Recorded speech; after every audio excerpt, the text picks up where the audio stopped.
Bismillahirrahmanirrahim. Assalamualaikum warahmatullahi wabarakatuh.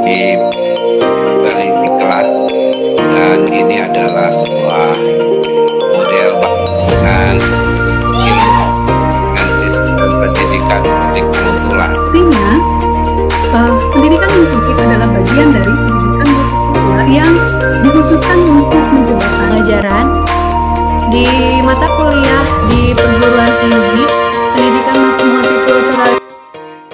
Bismillahirrahmanirrahim. Assalamualaikum warahmatullahi wabarakatuh. Apa kabarnya semuanya? Kita bertemu lagi ya dengan saya Rika Mulyani. Pada hari ini saya ingin melaporkan tentang sebuah laporan dari diseminasi yang sudah saya lakukan. Ini merupakan salah satu tugas dari PJJ, yakni Pendidikan Jarak Jauh dari Balai Diklat Bandung, dari Pendidikan Multikultural Angkatan 4. Berikut laporan diseminasi pendidikan multikultural.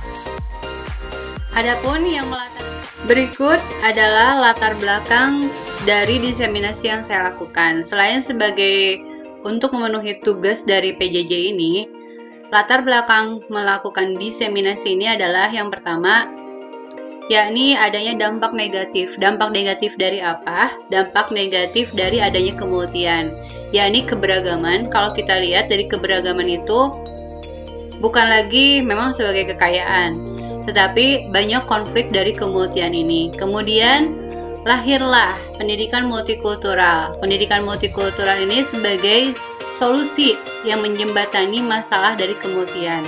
Kemudian yang ketiga, guru perintis. Guru perintis di sini adalah kita di sini para guru, para pengawas dan semuanya.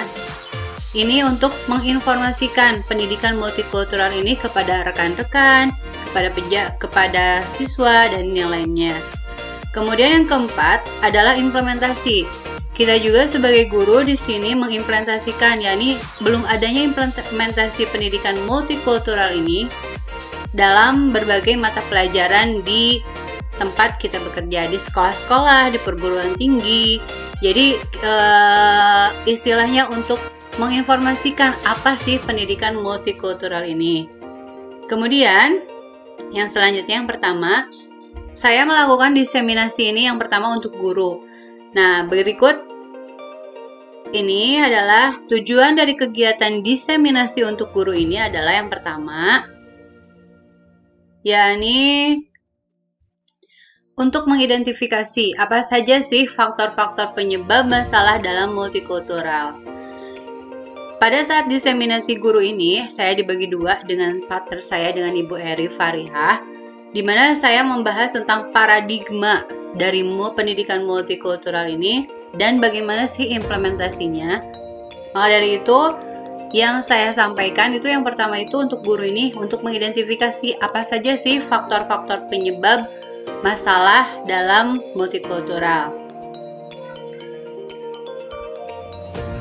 Kemudian yang kedua, untuk mengidentifikasi pendidikan multikultural tentang penciptaan kesetaraan pendidikan bagi seluruh peserta. Jadi untuk mengidentifikasi bagaimana sih penciptaan kesetaraan pendidikan bagi seluruh peserta itu seperti apa. Kemudian untuk menelaah transformasi kesadaran dan mempersempit kesenjangan pendidikan. Kemudian yang selanjutnya, menelaah hubungan antara kurikulum dengan karakter serta pendidikan multikultural. Jadi menelaah hubungan kurikulum di sekolah dengan karakter pendidikan multikultural itu sendiri. Kemudian yang selanjutnya, yakni menelaah hubungan Undang-Undang PP, Undang-Undang Nomor 20 dengan PP Nomor 55 yang dikaitkan dengan implementasi pendidikan multikultural.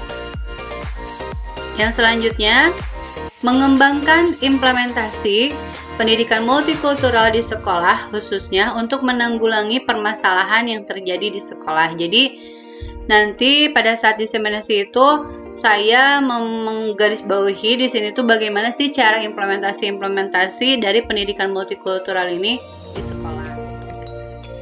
Waktu, tempat, dan tekniknya pada saat diseminasi yang saya lakukan itu waktu itu hari Selasa tanggal 20 April 2021. Kemudian tempatnya karena sedang WFH juga, jadi beberapa murid hanya dibagi shift-shift. Jadi kita mengadakan dengan cara virtual melalui Zoom meeting. Kemudian tekniknya secara online. Nah, inilah rundown pada saat dilakukan diseminasi. Kita alhamdulillah saat itu yang daftar banyak sekali, alhamdulillah. Ini link pendaftaran saat itu, jumlah yang mengikuti 108 orang, alhamdulillah ya. Jadi respons dari guru-guru di daerah Sukabumi, di KKM, di MGMP ini sangat antusias sekali. Mereka itu ingin mengetahui apa sih pendidikan multikultural ini, bagaimana sih caranya, dengan terbuktinya mereka banyak sekali yang mengikuti acara ini. Nah, berikut ini sebelumnya kita mengadakan surat izin dulu ke sekolahnya. Bisa juga dokumentasi di sini juga nanti ada berupa videonya, bisa dilihat nanti di YouTube Matrix Bu Iko. Nah, kemudian inilah tim kita. Nah, ini adalah salah satu partner kami, yakni sebagai moderator. Terima kasih kepada Bapak Moderator, Bapak Maruf Yuniarno, dan juga terima kasih juga kepada sambutan Bapak Kasih Penbad Kabupaten Sukabumi yang sangat-sangat mendukung terhadap kami untuk mengadakan diseminasi ini, yakni Bapak Haji Oja Hairul Syam. Dan ini salah satu partner saya, Ibu Eri Pariha sebagai narasumber yang pertama, kemudian selanjutnya saya sendiri sebagai narasumber yang kedua. Inilah antusias dari para peserta. Para peserta ini sangat antusias sekali untuk mereka mengetahui bagaimana sih pendidikan multikultural ini. Mereka juga sangat antusias sekali dengan terbuktinya mereka banyak sekali pertanyaan-pertanyaan pada saat itu. Ada yang bertanya tentang bagaimana sih cara implementasi pendidikan multikultural ini di sekolah. Kemudian bagaimana sih cara mengatasi jika terjadinya bullying di pondok pesantren, kemudian di sekolah, dan banyak sekali pertanyaan-pertanyaan dari para peserta. Alhamdulillah dari sini kita melihat antusias dari para peserta itu untuk mengetahui pendidikan multikultural ini sangat positif. Ini daftar hadir pada saat mengikuti diseminasi ini. Alhamdulillah ya, sangat banyak sekali.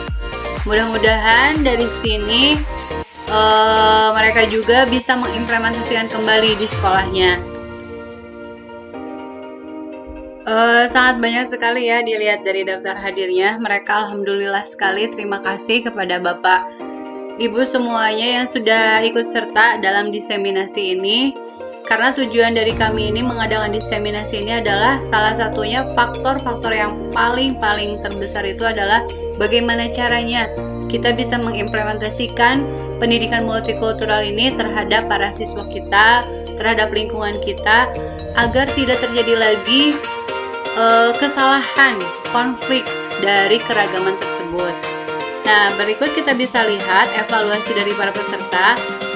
Kami juga menggunakan media Google Form untuk melihat sejauh mana sih diseminasi yang kita lakukan ini, apa tanggapan mereka, apakah positif atau tidak.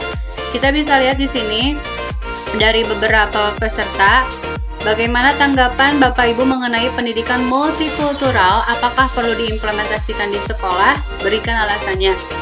Hampir sebagian besar mereka mengatakan perlu diimplementasikan. Perlu diimplementasikan untuk melayani hak pendidikan anak dengan latar belakang budaya yang heterogen. Jadi mereka itu bersikap positif dari pendidikan multikultural ini. Kemudian yang selanjutnya bagaimana cara Bapak Ibu mengimplementasikannya. Dari berbagai peserta itu mereka menjawab bisa menggunakan lewat pembelajaran, kemudian juga banyak yang menggunakan lewat konseling. Nah, lewat pembelajaran ini karena semua di sini itu sebagian besar guru, mereka itu akan menggunakan implementasi pendidikan multikultural ini melalui pembelajaran yang mereka ampuh, mapel yang mereka ampuh. Bagaimana tanggapan Bapak Ibu mengenai pemaparan para narasumber? Alhamdulillah mereka berespon positif terhadap kami, meskipun di sini kami masih belajar ya. Kemudian harapan, dari segi harapan itu mereka itu ingin sekali memperbaiki proses pembelajaran mereka. Juga mereka itu ingin sekali harapan itu bisa mengimplementasikan apa yang telah diperoleh dari diseminasi ini untuk di sekolahnya, di lingkungannya. Dan mudah-mudahan mereka juga sangat menginginkan adanya seminar offline atau seminar lanjutan lagi tentang adanya pendidikan multikultural ini. Itu hasil diseminasi untuk guru. Oke, kemudian selanjutnya selain saya melakukan diseminasi untuk guru, saya juga melakukan diseminasi terhadap siswa.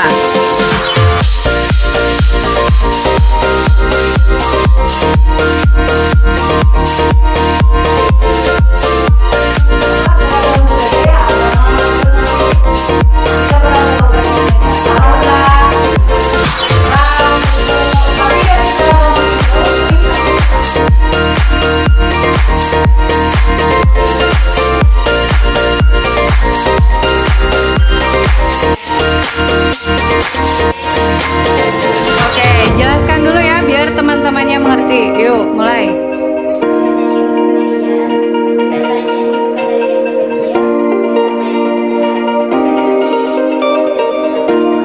Oke, tepuk tangan ya semuanya. Saya mengambil judul diseminasi untuk siswa ini adalah implementasi pendidikan multikultural dalam mata pelajaran matematika.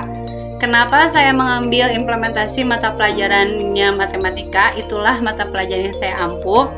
Nah, pada saat itu tujuannya itu kira-kira apa sih? Yang pertama itu adalah mengidentifikasi apa saja sih faktor-faktor penyebab masalah multikultural di siswa. Kemudian, yang poin yang pertama ini saya mengambil suatu masalah, suatu data. Kemudian saya mulai tanya jawab terhadap siswa. Nah, dari sana kita bisa mengetahui apa saja sih yang terjadi di siswa itu, masalah-masalah dari kemultian itu di siswa tersebut. Kemudian yang kedua, menelaah pendidikan multikultural dengan dikaitkan dengan mata pelajaran matematika. Matematika, materi yang saya ambil itu adalah tentang statistika. Kemudian yang selanjutnya, mengimplementasikan pendidikan multikultural dalam mata pelajaran matematika. Kalau tadi menelaah, kemudian yang ketiganya mengimplementasikannya. Nah, waktu dan tempatnya saya masih di hari yang sama, Selasa 20 April, yakni pagi-pagi sebelum saya melakukan diseminasi untuk guru. Tempatnya di Sekolah MTS Negeri Sukabumi. Nah, dan menyiapkan RPP terlebih dahulu, kemudian menyiapkan sarana prasarananya, kemudian yang selanjutnya,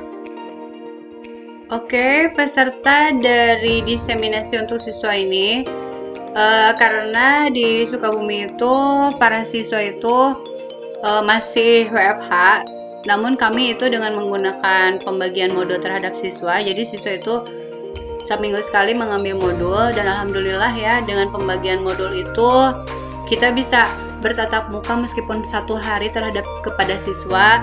Kemudian kita juga bisa mengecek keadaan siswa seperti apa, dan alhamdulillah dengan pembagian modul ini mengalami signifikan dibanding hanya dengan daring. Nah, pada saat itu saya diseminasi di kelas 8. Waktu itu jumlahnya 16 orang karena tidak hadir semuanya.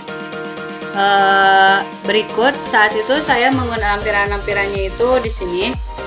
Bisa juga nanti Bapak Ibu melihat bagaimana caranya saya melakukan diseminasi pada saat di sekolah, di siswa.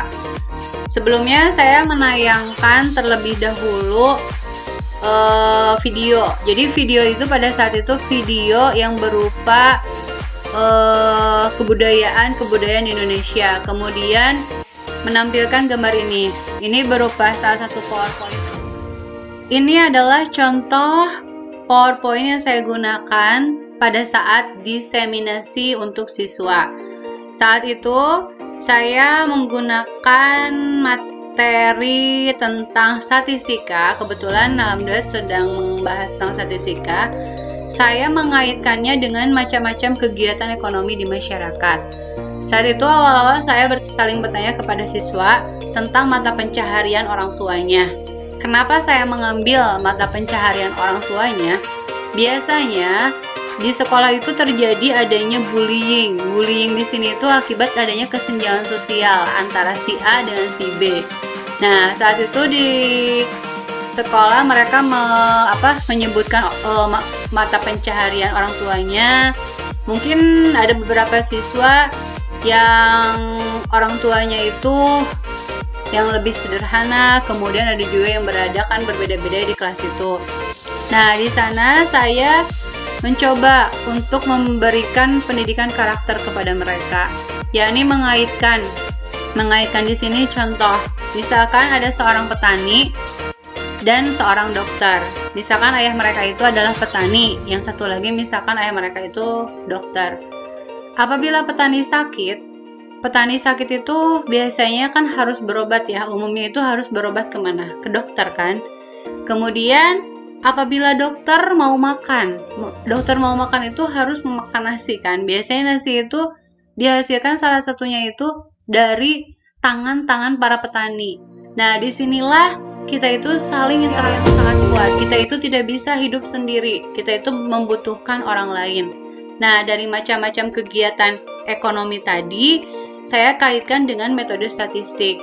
Pada hari itu saya tentang statistiknya itu tentang ukuran pemusatan data, yakni menghitung rata-rata, median, dan modus. Dengan soal yang diberikan tentang keanekaragaman yang ada di Indonesia. Salah satunya macam-macam kegiatan ekonomi masyarakat. Di sini saya ingin melakukan pendidikan karakter untuk anak. Jadi jangan sampai adanya kesenjangan sosial yang bisa membeda-bedakan antara orang satu dan orang yang kedua. Saya menyerahkan ke anak-anak itu bahwa semuanya itu sama. Yang membedakan kita itu di hadapan Tuhan itu adalah ketakwaannya. Nah, dari sana juga saya memberikan pertanyaan kepada siswa, coba kalian cari keragaman-keragaman yang ada di sekitar, tidak hanya kegiatan ekonomi, kemudian menghitung rata-ratanya, kemudian menghitung mediannya, dan menghitung modusnya.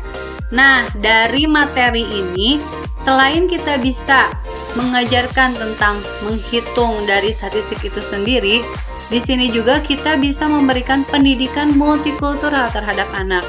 Jadi, bisa sambil menyelam minum air ya. Jadi, bisa statistiknya bisa, kemudian multikulturalnya juga bisa. Kemudian, ini adalah dokumentasi dari keaktifan para siswa di kelas. Sebelumnya saya meminta kepada anak-anak itu untuk melihat apa aja sih keragaman yang ada di sekitarnya.